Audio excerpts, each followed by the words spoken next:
বড়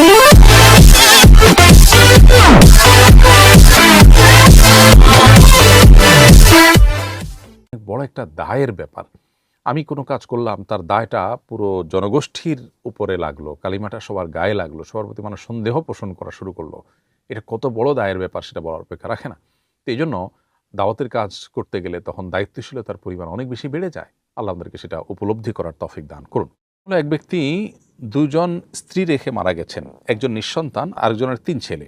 এখন সম্পদ কিভাবে বন্টন করা হবে? যিনি মারা গেলেন তার একজন স্ত্রীর যেহেতু কোনো সন্তান নেই, আরেকজন স্ত্রীর সন্তান আছে, অতএব সব মিলিয়ে মৃত ব্যক্তির সন্তানদের জন্য একটা ভাগ থাকবে আর উভয় স্ত্রীর জন্য একটা ভাগ থাকবে। উভয় স্ত্রীর জন্য থাকবে হলো 1/8, অর্থাৎ 8 ভাগের 1 ভাগ পাবেন দুনো স্ত্রী, হাফ হাফ করে 8 ভাগের 1 ভাগের। আর অবশিষ্ট যা থাকবে সেটা 3 ছেলে তারা পাবে, যদি অন্য কোনো ওয়ারিশ না থাকে। মৃত ব্যক্তির মা থাকতে পারেন, বাবা থাকতে পারেন, সেক্ষেত্রে তাদের অংশ থাকবে, এরপরে বাকিটা 3 ছেলে সমানভাবে পাবেন। আমার আব্বু একজন আলেমের মুরিদ, উনি নাকি কাশফওয়ালা, মানে উনি নাকি মানুষের হৃদয় দেখতে পারেন। কোনো মানুষের পক্ষে এই গুণ অর্জন করা সম্ভব কিনা কোরআন হাদিসের আলোকে জানতে চাই। একজন মানুষ সব মানুষের অন্তর দেখতে পারেন, এটা কোনো মানুষ দ্বারা সম্ভব নয়। তবে কাশফ শব্দের অর্থ হলো উন্মোচন, কারোর কাছে কোনো বিশেষ কিছু উন্মোচিত হয়ে যাওয়া, এটা এক প্রকারের কারামত। আল্লাহ তাআলার নেককার বান্দা যারা শিরক থেকে পবিত্র, যারা আল্লাহর আনুগত্য করেন, কোরআন এবং হাদিসের আলোকে নিজেকে পরিচালিত করবার চেষ্টা করেন, তারা তাদের মধ্যে এরকম কোনো অলৌকিকত্ব যদি হয় তো সেটা হতে পারে, সেটাকে কারামত বলা হয়। এই কারামতটা সাহাবীদের ক্ষেত্রেও ঘটেছে। যেমন ওমর রাদিয়াল্লাহু তাআলা আনহু, তিনি যখন মিম্বরে বসা ছিলেন তখন কিন্তু তিনি বলেছেন, ইয়া সারিয়া আল জাবাল। দূরে সারিয়া রাদিয়াল্লাহু তাআলা আনহু তিনি লড়াই করছিলেন, পাহাড়ের পেছনে শত্রু লুকিয়ে ছিল। তিনি তখন বলেছিলেন, হে সারিয়া, তুমি পাহাড়ের পেছনে খেয়াল করো। তো অনেক দূরের কিন্তু তিনি ছিলেন, অর্থাৎ মদিনা থেকে বহু দূরে বলেছেন এবং সারিয়া রাদিয়াল্লাহু তাআলা আনহু তিনি এটা শুনেছেন। তো এই যে ইয়া সারিয়া আল জাবাল, এটা তিনি বললেন দূর থেকে আর উনি শুনলেন, এটা কাশফ বা তার সামনে সেটা আল্লাহ তাআলা উন্মোচন করে দিয়েছেন। এটা কারামত। কারামাতুল আউলিয়ায়ে হাক্কুন। আহলে সুন্নাত জামাতের সম্মিলিত আকীদা হলো যে আল্লাহর নেককার বান্দাদের দ্বারা অলৌকিক কিছু ঘটে যাওয়া সম্ভব। সো এরকম কাশফ যদি হয় যে কারোর কোনো বিষয় কারোর কাছে আল্লাহ উন্মোচন করে দিয়েছেন, তিনি এটা দেখতে পেয়েছেন, আল্লাহ জানিয়ে দিয়েছেন, এটা হতে পারে। তবে এটার কোনো ডিলারশিপ পাওয়া, অর্থাৎ যত মানুষ আছে সবার মনের অবস্থা তিনি বলতে পারেন, এরকম ক্ষমতা আল্লাহ তাআলা পৃথিবীতে কাউকে দেননি। আর এই যে অলৌকিকত্ব, এই অলৌকিকত্ব কোনো বদকার মানুষের মধ্যেও হতে পারে। কোনো খারাপ মানুষ সে কোনো অলৌকিক কিছু বলতে পারছে, এরকম হতে পারে। এটাকে ইস্তেদরাজ বলা হয়। মূলত ফাসিকদেরকে দুনিয়াতে কিছু ফ্যাসিলিটিস আল্লাহ তাআলা দিয়ে রাখেন, শয়তানকে পুজো করার, তুষ্ট করার ফলে কিছু সুবিধা সে পায়। ফলে আজকালকার যুগে দেখা যায় যে একটা বিশেষ পরিমাণে মাদক গ্রহণ করলে অনেকের তথাকথিত ব্রেইন ওপেন হয় এবং অনেক স্পিরিচুয়ালিটি আছে যেটার সাথে রিলিজিয়নের কোনো সম্পর্ক, ইমানের কোনো সম্পর্ক নেই, এবং সেখানে কিছু পাওয়ার তারা গেইন করেন। এই বিষয়গুলো মূলত ইস্তিদরাজের অন্তর্ভুক্ত, যেটাকে বলা হয় ফাসিকদেরকে আল্লাহ তাআলা পক্ষ থেকে দেওয়া ছাড়। আর একই জিনিস অলৌকিকত্ব যদি আল্লাহর কোনো নেককার বান্দার মাধ্যমে হয় সেটাকে বলা হয় কারামত। অতএব কেউ কমন কোনো কাশফ বা কারামতের ডিলারশিপ আল্লাহর পক্ষ থেকে পান না, এরকম সুযোগ নাই। সাহাবীদের ক্ষেত্রে এমনটি ঘটেনি। ওমর রাদিয়াল্লাহু তাআলা আনহুর জীবনে দুর্ঘটনা ঘটেছে, তিনি কিন্তু ফিরুজাল লুলু নামক অগ্নিপূজকের খঞ্জরের আঘাতে শাহাদাত বরণ করেছেন। তিনি যদি সবই জানতেন, যেমন ইয়া সারিয়াল জাবাল বলে দূর থেকে তাকে সতর্ক করেছেন, তাহলে নিজের হন্তারককে তিনি কেন টের পেলেন না? এখান থেকে বোঝা গেল যে সব কিছুই জানেন কেউ, এরকম কোনো ডিলারশিপ আল্লাহ তাআলা কোনো ব্যক্তিকেই দেননি। অতএব কেউ যদি এরকম দাবি করেন তাহলে সেটা ভুল। আর হতে পারে এরকম পাওয়ারের অধিকারী কেউ হয়েছেন, সেটা হবে ইস্তিদরাজ, সেটা কারামত নয়, সেটা বরং ভয়ঙ্কর একটি বিষয়, ইমান থেকে খারিজ হওয়ার মতো বিষয়, কেউ যদি সেই জিনিসটি বিশেষ কোনো চর্চা করে হাসিল করার চেষ্টা করেন। আমি জাদুগ্রস্ত একজন রাখি, তিনি কোরআনের আয়াত সলতে বানিয়ে পুড়িয়ে তার ছাই শরীরে মাখতে বলেছেন। চিকিৎসার উদ্দেশ্যে এমনটা করা যাবে কিনা? কোরআনের আয়াতকে, লিখিত আয়াতের অংশকে পুড়িয়ে ছাই করে শরীরে মাখা, এটা কোরআনের প্রতি অবমাননা এবং অসম্মানের শামিল। এ কাজ থেকে বিরত থাকতে হবে। জাদুগ্রস্ত হলে সেটার শরীয়ী সম্মত রুকিয়ার বহু উপায় আছে। কোরআনে কারীমের আয়াত বিশিষ্ট আয়াতগুলো তেলাওয়াত করে পানিতে ফু দিয়ে সেটা দিয়ে গোসল করার, বড়ই পাতা সহ গোসল করার একটা প্রসিদ্ধ নিয়ম আছে। এর বাইরে আরও কোরআন এবং হাদিসের আলোকে যে রুকিয়া বা ঝাড়ফুঁক হতে পারে সেগুলো কোনোটি আপনি গ্রহণ করতে পারেন, কিন্তু এই পদ্ধতিটি দেখে বোঝা যাচ্ছে যিনি এটা দিয়েছেন তিনি কোরআন এবং হাদিসের আলোকে শরিয়া সম্মত ঝাড়ফুঁক করেন না। বিধায় থেকে আপনার বিরত থাকা উচিত এবং বেঁচে থাকার চেষ্টা করা দরকার।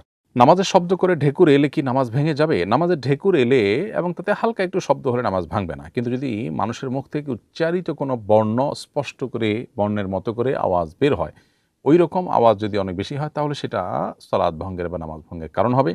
এমনিতে হালকা একটু আওয়াজ হলে ইচ্ছার বাইরে তাতে স্পষ্ট কোনো বর্ণ, মানুষ যেগুলো উচ্চারণ করে এরকম কোনো উচ্চারিত কোনো বর্ণের রূপ যদি পরিগ্রহ না করে আওয়াজটা, এমনিতে হালকা একটু আওয়াজ হলো সাধারণ ঢেকুরে যেরকম হয় ওইরকম যদি হয় তাহলে সেক্ষেত্রে নামাজ ভাঙবে না। নাপাকির ক্ষমাযোগ্য পরিমাণ কতটুকু? খুবই গুরুত্বপূর্ণ একটি প্রশ্ন। আমরা জানি যে আমাদের নামাজের জন্য শরীর, কাপড় এবং নামাজের জায়গা পাক এবং পবিত্র থাকতে হয়। এই পবিত্রতাটা নষ্ট হয় যে সমস্ত অপবিত্র জিনিস লাগার ফলে। সেগুলোর পরিমাণ এবং সেগুলোর ধরনের উপর ভিত্তি করে কখনো কখনো সেটা সহনীয় পর্যায়ে থাকে বা ক্ষমার আওতায় থাকে। কোন ধরনের নাপাক কতটুকু লাগলে সেটা ক্ষমার আওতায় থাকবে বা সহনীয় বলা হবে, এটা হলো মূল প্রশ্ন।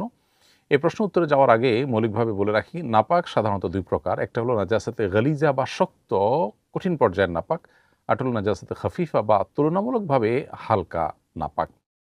নাজাসাতে গালিজা এবং খফিফা এই দুইটার সংজ্ঞা হলো, নাজাসাতে গালিজা হলো মানুষের মলমূত্র, প্রবাহমান রক্ত, বীর্য, মাদক এবং হাঁস মুরগি ইত্যাদির বিষ্ঠা। এর বাইরে নাজাসাতে খাফিফা বা তুলনামূলক হালকা নাপাক বলতে বোঝানো হয় যে সমস্ত পশুর গোশত খাওয়া হালাল সেগুলোর পেশাব, এবং যে সমস্ত পাখির গোশত খাওয়া হারাম সেগুলোর বিষ্ঠা ইত্যাদি। নাজাসাতে গালিজা বা শক্ত নাপাক যেটা, সেটা যদি এত কম পরিমাণে লাগে যেটা থেকে আসলে বেঁচে থাকা সম্ভব নয়, যেমন পেশাব যখন মানুষ করে বা কোনো প্রাণী করে তখন পেশাবের যে ছিটা শুয়ের আগায় যতটুকু পানি থাকে ঠিক ততটুকু পরিমাণ ছোট ছোট যে ছিটা আসে সেগুলো থেকে বেঁচে থাকা আসলে মানুষের জন্য কষ্টসাধ্য। তো এই জন্য সেটা নাপাক। যদি এরকম ছিটা লাগে তাহলে সেক্ষেত্রে মানুষের শরীর বা কাপড় নাপাক হয়েছে বলা হবে না।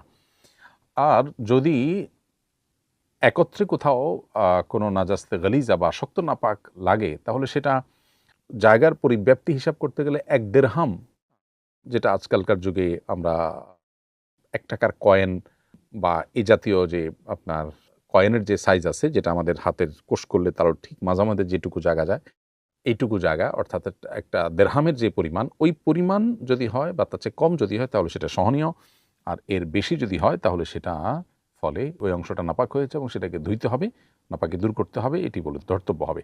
আর যদি নাপাকটা শক্ত হয়, এভাবে আপনার পুরো জায়গাকে আপনার পরিব্যাপ্ত করেছে এমন না, বরং শক্ত নাপাক, তাহলে সেক্ষেত্রে অর্থাৎ নাপাকটার আপনার তরল না এরকম যদি হয় তাহলে সেক্ষেত্রে সেটা 4.37 গ্রাম পর্যন্ত হলে সেটা ক্ষমার যোগ্য। তো অনুমান করে মোটামুটি আমরা দেখব যে এর মধ্যে পড়েছে কিনা। যদি পড়ে তাহলে সেটা ক্ষমার যোগ্য, আর না হলে এর বেশি হলে সেটার কারণে ওই অংশটাকে ধুইতে হবে। আর নাজাসতে খাফি বা হালকা নাপাকের ক্ষেত্রে যে কোনো অঙ্গে লাগলে সে অঙ্গের 1/4 ভেতরে থাকলে সেটা আপনার ক্ষমার যোগ্য, এবং এর বেশি যদি লাগে তাহলে সেই জায়গাটা পুরাটা, অর্থাৎ যে জায়গা নাপাক লেগেছে সেই জায়গাটুকু পুরাটুকু ধুইতে হবে। আর সর্বক্ষেত্রে যদি এই ক্ষমার যোগ্য যতটুকু অর্থাৎ সহনীয় যতটুকু নাপাক এর আওতায় থাকার পরও যদি সেটা ধুয়ে ফেলা হয় সেটা অনেক ভালো।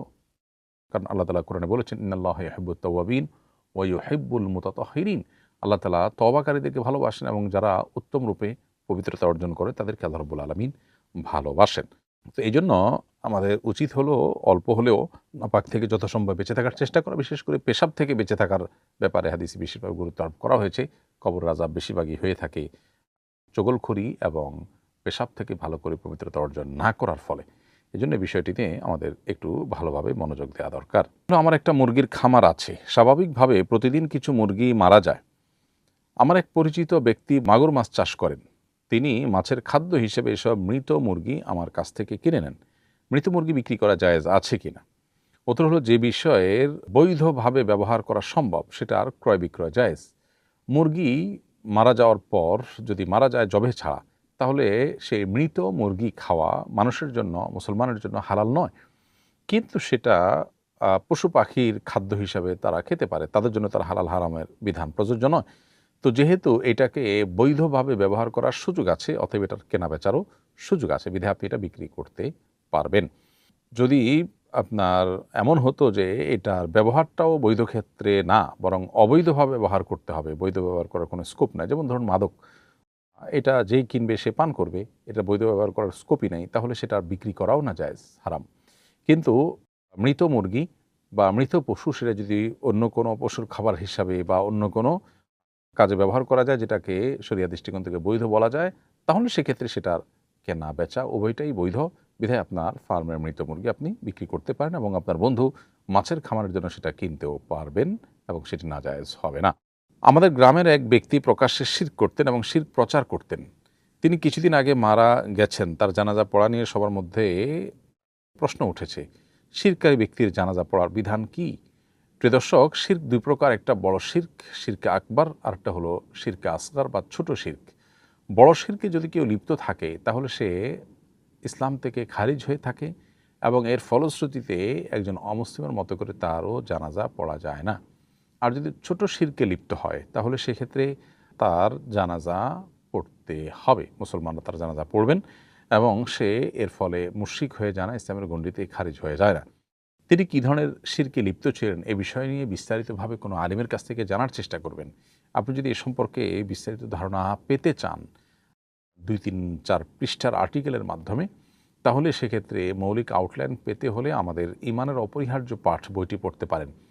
সে বইয়ে আলহামদুলিল্লাহ ইমান ভঙ্গের যে সম্ভাব্য এবং প্রচলিত এই সময়ের যে সমস্ত কারণগুলো পাওয়া যায়, সেগুলোকে আমরা বিস্তারিতভাবে এমনভাবে তুলে ধরেছি যেখান থেকে মৌলিক একটা আউটলাইন এবং রোড ম্যাপ পাওয়া যায়।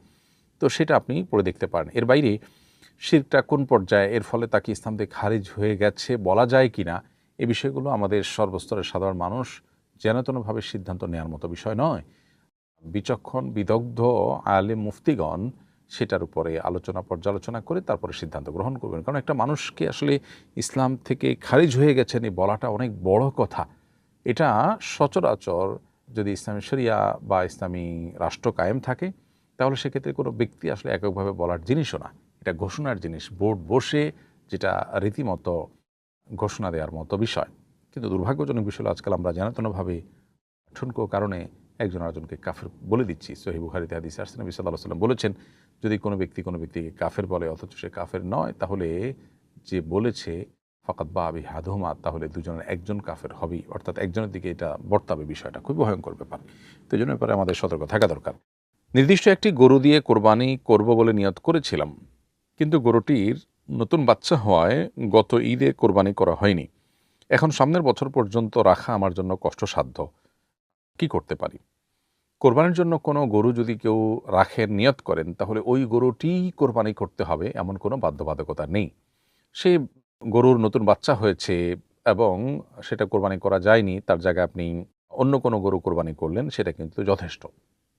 যদি মানত হয়ে থাকে যে এই গরুটাই আমি কোরবানি করব, এর উপর আমি মানত করলাম, তাহলে সেক্ষেত্রে সেটাই আপনাকে কোরবানি করতে হবে। মানত যদি আপনি না করেন তাহলে সেক্ষেত্রে যে গরু কোরবানি করার নিয়ত করেছেন এটাই আপনাকে করতে হবে, এমন কোনো বাধ্যবাধকতা নেই। অন্য গরু কোরবানি করার মধ্য দিয়ে আপনার কোরবানি করার যে নিয়ত সেটা আদায় হয়ে যাবে। মানত যদি আপনি করে থাকেন তাহলে এই গরুই কোরবানি করতে হবে। কোরবানির সময় চলে গিয়ে থাকলে পরবর্তী কোরবানির পর্যন্ত অপেক্ষা করবেন, তারপরে এই গরু কোরবানি করবেন। বৈধ কোনো সমিতির সদস্য নির্ধারিত সময় মাসিক চাঁদা পরিশোধ না করলে তার কাছ থেকে বিলম্ব ফি আদায় করা জায়েজ হবে কিনা? শরিয়া দৃষ্টিকোণ থেকে বিলম্ব ফি আদায় করা সঠিক নয়। বিলম্ব ফি আদায় করা বা আর্থিক জরিমানা নেওয়া এটা জায়েজ নয়। আমাদের দেশে বিদ্যুৎ বিল ইত্যাদিতে এটি নেওয়া হয়ে থাকে, শরিয়া দৃষ্টিকোণ থেকে এটা জায়েজ নয়। যারা গ্রাহক তারা যেহেতু দিতে বাধ্য, অতএব তাদের গুনাহ হবে না, কিন্তু যারা নিচ্ছেন তাদের গুনাহ হবে। একান্ত যদি মনে হয় যে টাকা পয়সার ছাড়া অন্য কোনো জরিমানা দিয়ে আসলে এটা কন্ট্রোল করা যাবে না, তাহলে সেক্ষেত্রে সেটাকে ভিন্ন ফরম্যাটে করা যেতে পারে। যেমন আপনার সমিতিতে বা কোনো শিক্ষা প্রতিষ্ঠানে যদি এরকম পরিস্থিতি হয় যে আর্থিক জরিমানা ছাড়া কোনো উপায় না থাকে, তাহলে সেক্ষেত্রে তার অ্যাডমিশন ক্যান্সেল হবে, অপরাধ করলে রিঅ্যাডমিশন লাগবে, রিঅ্যাডমিশন ফি দিবে তখন, অথবা এরকম কোনো ফরম্যাটে যদি থাকে সেটা জায়েজ হতে পারে। আর এই যে ফি যেটা আপনার বিলম্ব ফি যদি এটা নিয়ে থাকেন তাহলে এটা আমানত হিসেবে থাকবে এবং একটা সময় পার হওয়ার পর যার কাছ থেকে আদায় করেছেন তাকে ফেরত দিবেন। অর্থাৎ আপনি নিলেন, কিছুকাল রাখার পর একটা সময় তাকে ফেরত দিলেন, তাতে তার বোধোদয় হওয়ার সুযোগও তৈরি হলো, আবার এদিকে আপনি টাকাটা ভোগও করলেন না। এভাবেই আপনি মোটামুটি একটি বের হওয়ার পথ খুঁজে